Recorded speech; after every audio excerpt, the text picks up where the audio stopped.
બાલવાટિકામાં આજે આપણે કયા વાહનને કેટલા પૈંડા હોય તે સમજીશું. ચલો ફાતિમાબેન, 3 પૈંડાવાળું શું છે? હે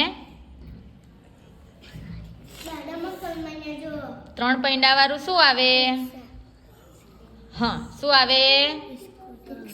રિક્ષા. બતાવો કઈ છે રિક્ષા?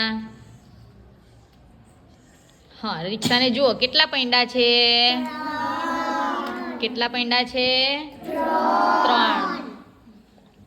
ચાલો હવે 4 પૈંડાવાળું એક સાધન બતાવો સબાન. Very good. 4 પૈંડાવાળા કયા કયા સાધન હોય? 4 વ્હીલ ગાડી. Very good.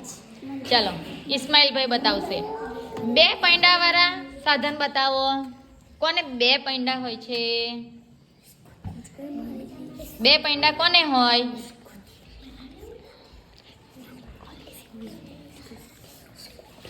તમે ઘરે ફેરવો છો ને? કેટલા પૈંડા હોય સાયકલને? હે? સાયકલને કેટલા પૈંડા હોય? 2 પૈંડા હોય સાયકલને. આ તો નાના બાળકની છે એટલે, બાકી તમારા ઘરે સાયકલ હોય. હા,